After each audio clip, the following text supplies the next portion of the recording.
Hi, I'm Chris Jefferson with Spire Network, and I'm really excited to be hosting Spirecast today and glad to be bringing another of these episodes to you.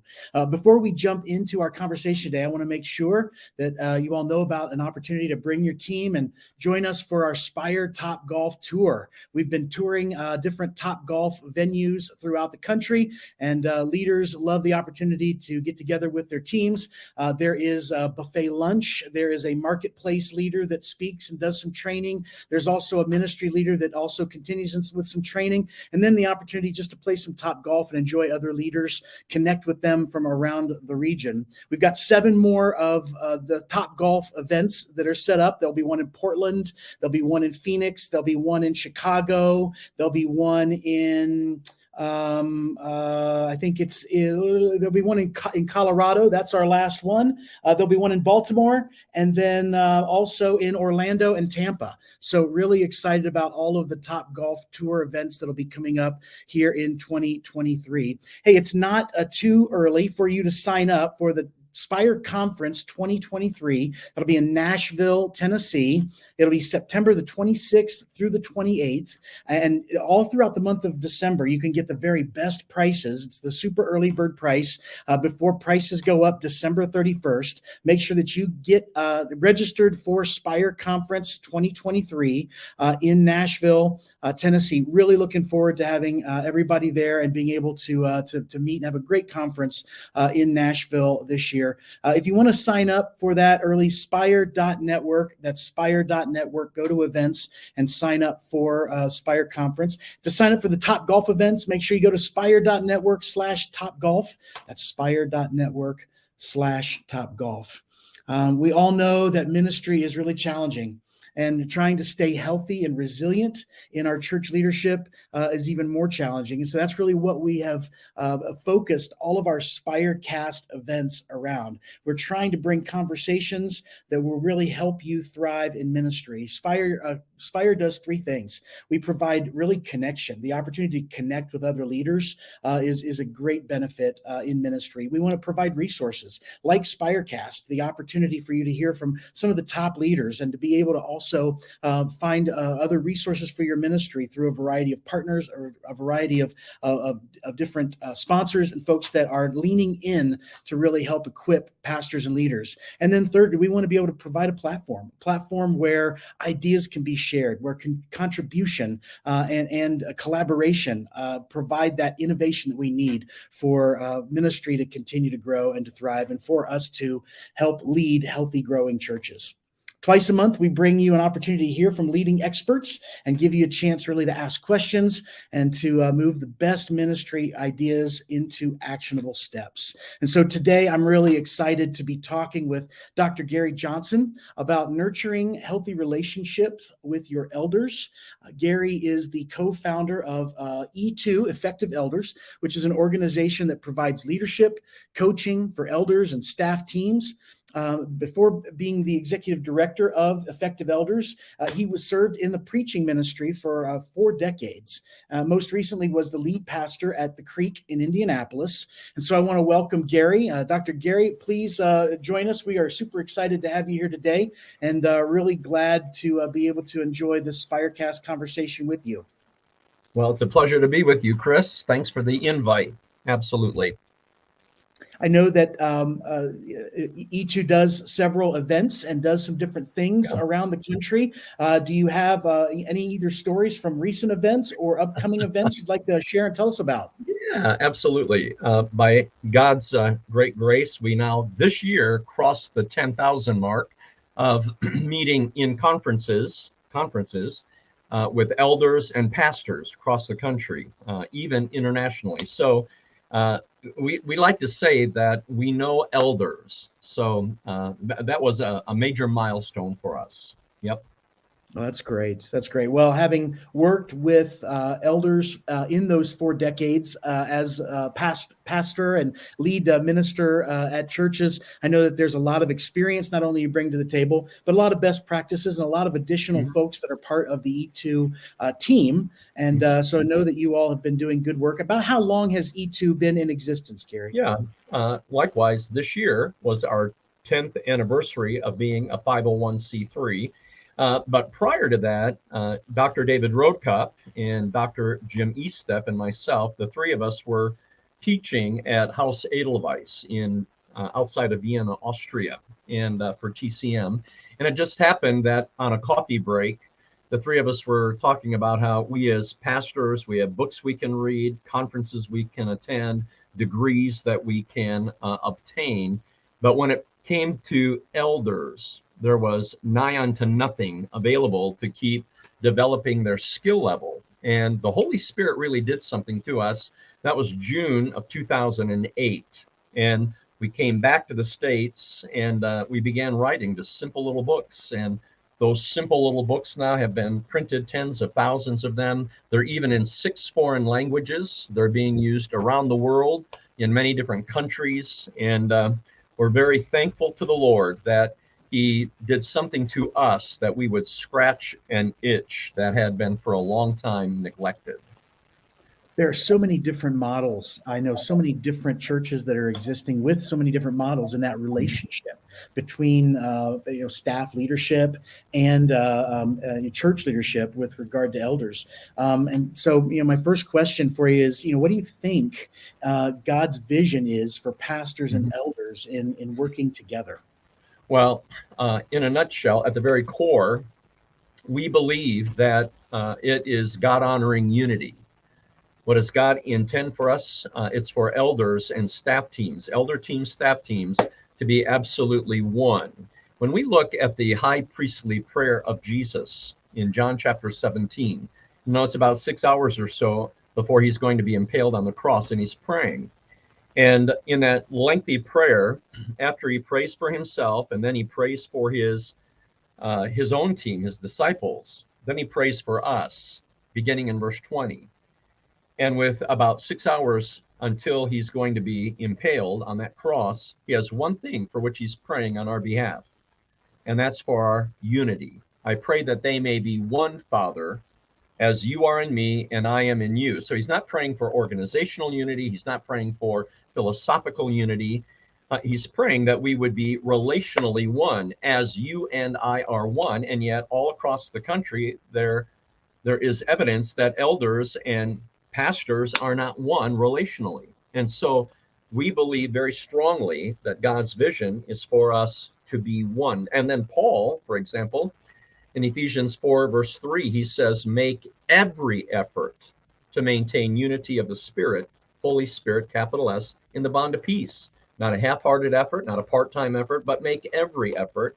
And then what's interesting, a little bit later on in Ephesians, we get into that husband-wife passage, but what we need to understand is that in chapter 5, verse 21, he says, submit to one another out of reverence for Christ. And when we look at that high priestly prayer of Jesus, he calls God his Father. And even though he's equal to God, he willingly submitted to the authority of God. And then he humbled himself and became obedient to death, even death on a cross. So if we're going to pursue God's vision for elders and pastors, then we need to humble ourselves, submit to one another out of reverence for Christ, if we hope to move in the direction of relational unity. And we believe that passionately at E2. Well, that's great, and so important that unity is not something that just happens. I think you're exactly right; it does take work. So, what would you say is one of the best ways that leaders can, in that spirit of unity, work to reach out to their elders and really begin to foster that attitude of unity? Well, when we look at Paul again in Acts chapter 21, it's very interesting. He goes back to Jerusalem, and he meets with the leadership team of the Jerusalem church. And beginning right around verse 17, we read that he's meeting with James, the half-brother of Jesus, and then it says, and the elders.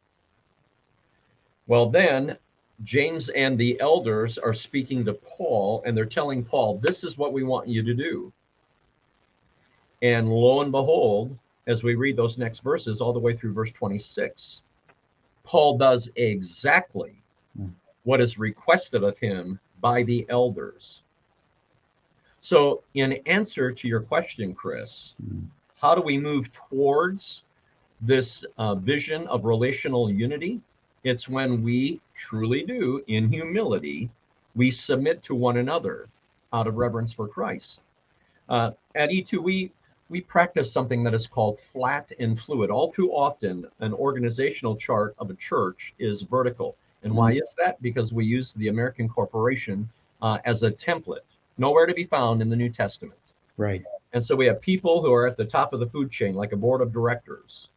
And then vertical positional authority. Their decisions flow down through the food chain to the people at the bottom of the line. And what we advocate is that we take that vertical positional authority and we turn that, what is vertical, on its side, and we push that authority down into the staff and elders. And with relational health, they work with one another in the making of the decisions. They work with one another to deploy, to pursue the decisions that they have made in a spirit of relational unity. Great. A really, really interesting thought process there. And I know that there is so much of that vertical that does tend to sometimes get in the way with regard to that desire for unity and that desire for sameness of step, right? Right. What are some of the indicators that oftentimes in relationship, we know that just like anything, it requires that work, right? What are some of the indicators that a relationship between pastors and elders may be growing a little bit unhealthy or maybe going in a wrong step? Yeah, great question. So here's what we often say. How a person thinks, how an elder thinks, or how a pastor thinks determines how that individual leads. So if I'm thinking it's them versus us, and let me tell you, after being a lead minister for 40 years, I've seen a lot of demonstration of that in churches. It is a separation, and both parties are guilty of this. It is a them versus us. That's their thinking. Or it might be thinking where we jump to judgment because we don't have all the facts. We don't have the backstory of what's going on. An elder might be very judgmental of somebody on the staff and think very poorly of that individual. Well, that elder might not have all of the backstory. Similarly, it might be that a pastor or others on the staff think very poorly of their elders, and it might be that they don't have the backstory. So how I think determines how I lead. So then if I have poor thinking with regard to whatever team it is, the elder team or the staff team, then that's going to be manifested in my actions. I'm going to be prone to listen to the wrong voices.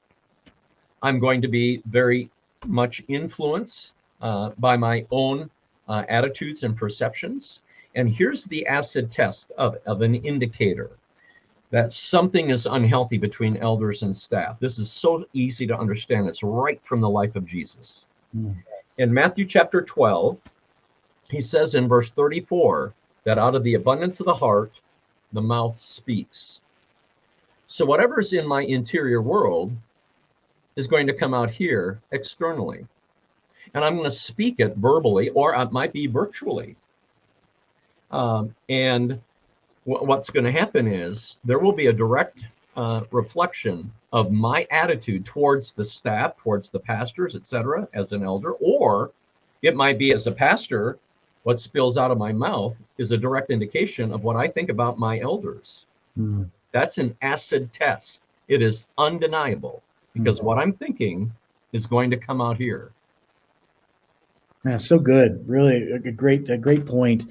I know that when we have that opportunity for humility to be at the cornerstone of both sides, if we want to say sides, or it will use the flat terminology. If we have humility that is common among us, right? And we have a heart to get on the same page. Still, there are some other ways and some other things where pastors and elders sometimes get stuck from really getting back together or getting to that point where they are on the same page or they feel like that they are really moving in unity together. How is it that pastors and elders get stuck, Gary, that you've seen?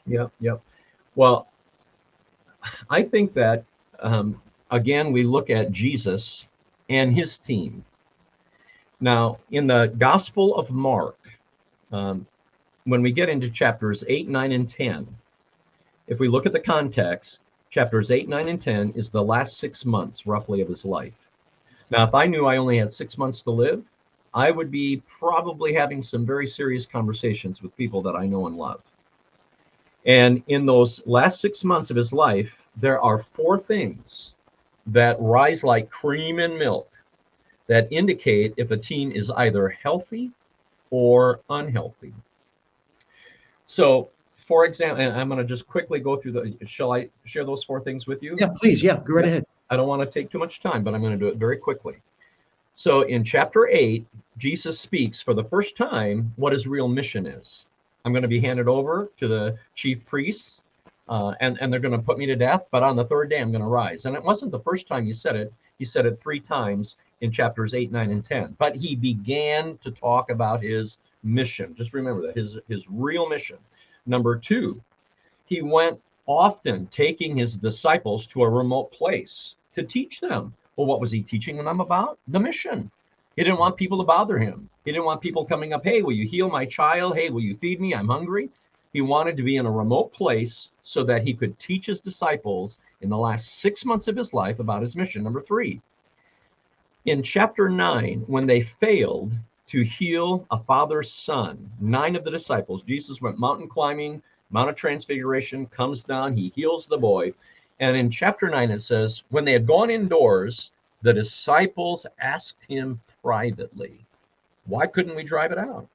And Jesus said, this kind can come out only by prayer.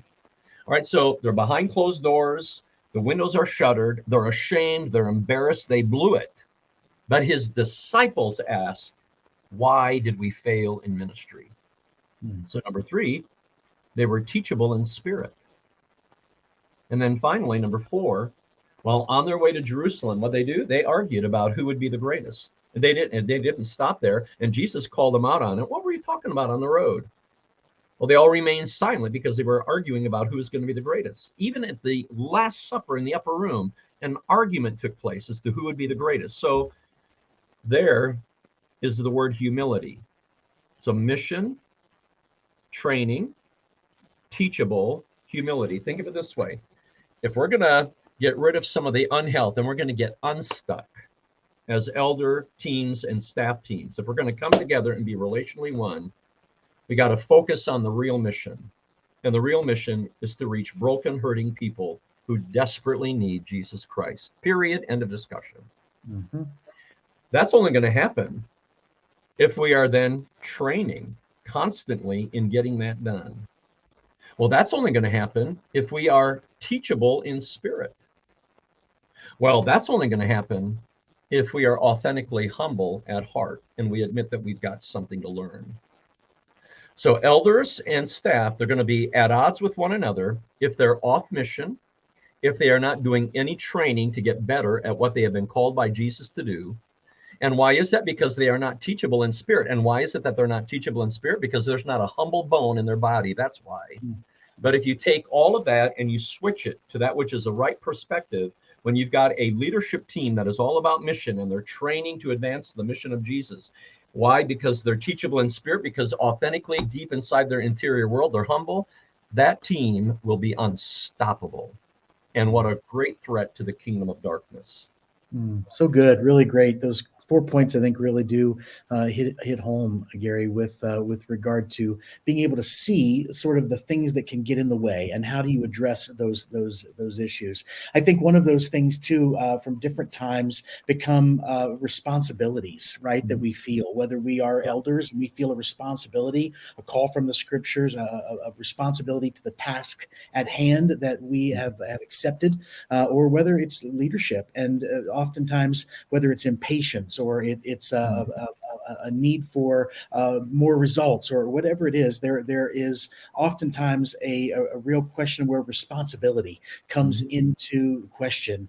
Either I feel like I'm not doing my responsibility, or they're not doing their responsibility, or whatever it is, right? So what's one thing that you think elders wished pastors knew better about their responsibility, and then one thing that you think pastors wish their elders needed to know or should know about their responsibility. Those are two great questions. So, first of all, elders, what they wish their pastors would know about their responsibility.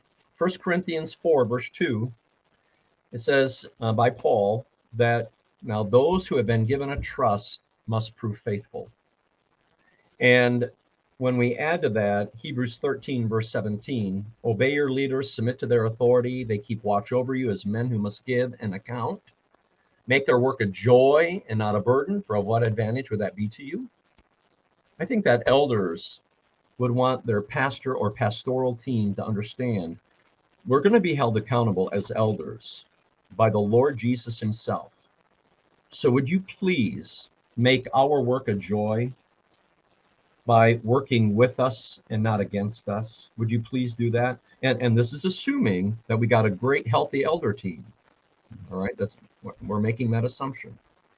And there are 5 things that we teach at E2 that are the responsibilities of elders. Not 52 things, not 98 things. There are 5 things found in the book of Acts that elders need to do. Stay in the bucket, stay in their lane. And if they do that, their elder team is going to be off the chart. Now, what do we think that pastors wish elders knew about their responsibilities? Well, in Romans chapter 12, verse 8, we find this gift of leadership being mentioned by Paul. If your gift is leadership, then govern diligently. And as a pastor, I would want my elders to know if I have the gift of leadership or not. And if I do have that gift of leadership, will you allow me to use that, please? Instead of micromanaging me, instead of looking over my shoulder, would you allow me to use that gift and get the job done that you've given to me? In Acts chapter 6, verses 1 through 7, the Greek-speaking widows, it's fascinating that the apostles, once the 7 men were found, known to be full of the Holy Spirit and wisdom, the apostles had them stand in front of the people. They prayed over them. And in verse 6, it says they laid their hands on them and gave them some of their authority. And that wasn't some Shazam prayer moment. That was the giving of authority. Much like in the Old Testament, in Numbers chapter 27, God says to Moses, take young Joshua, have him stand in front of the people, and you lay your hands on him, giving him some of your authority. So the apostles gave to those 7 guys not only a job to do, feed the Greek-speaking widows, but they gave them the authority to get the job done. And as a pastor, oh, fellow elders, please, I know I have the gift of leadership. Would you let me exercise that gift, please? And that's what I would want elders to know about their pastors, because listen up, if I've got the gift of leadership and I'm not allowed to use it, I'm not going to stick around. If I know that God has given to me one and only one God-given life, and I'm going to be a steward of that one life, I'm going to use that gift because I am going to be held accountable by God. How did I use my life for his glory and honor? And in this era of the great resignation, with leadership pipelines empty, elders had better wake up and realize pastors need to be affirmed and allowed to use that gift, providing, again, they have that gift and they've got a good interior world. So much of this, Chris, depends on the interior health of elders and pastors. You can have a healthy church, but that healthy church is completely dependent upon a healthy leadership team. But the leadership team is only going to be healthy if every person on that team is a healthy leader. It all comes down to my interior world. Well, really, really appreciate the insight and those words, Gary, for leadership to be mindful of some of those things. I hope that some of the things that we've been able to talk about today have been a blessing to you and helpful in your ministry as you continue to lead effectively, and appreciate the opportunity to use Spirecast as a way to do that. This will be the last Spirecast of the 2022 year. Be looking in January for another Spirecast to come about every other week as we bring the very best in experts and leadership to be able to help you find the resources that you need to be able to lead effectively.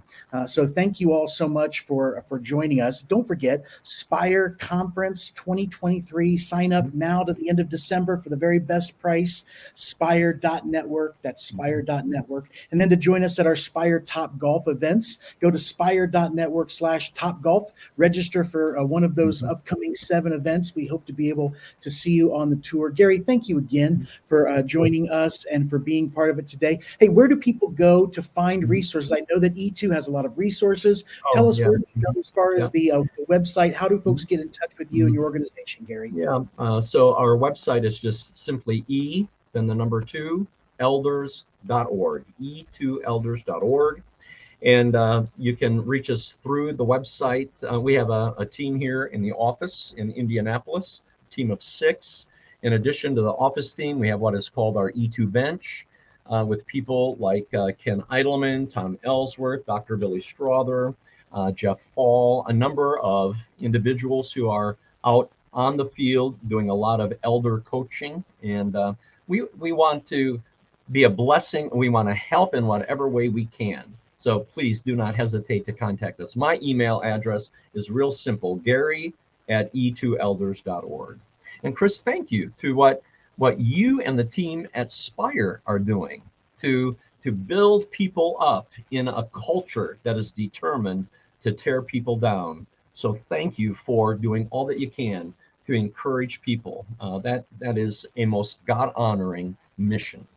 Oh, thank you. It's a blessing to be about the business and the work of the Lord. And our hope is that as we see the kingdom continue to advance, that the issues and the things that are happening around leadership the path would be made straight, and that we might be able to walk effectively and grow and lead healthy churches that move and forward and advance the kingdom and His purpose and His glory. So thank you so much, Gary, for being a part of it today. And thank you all for joining in on another Spirecast. Blessings to you all through the Christmas season, and we'll see you in 2023.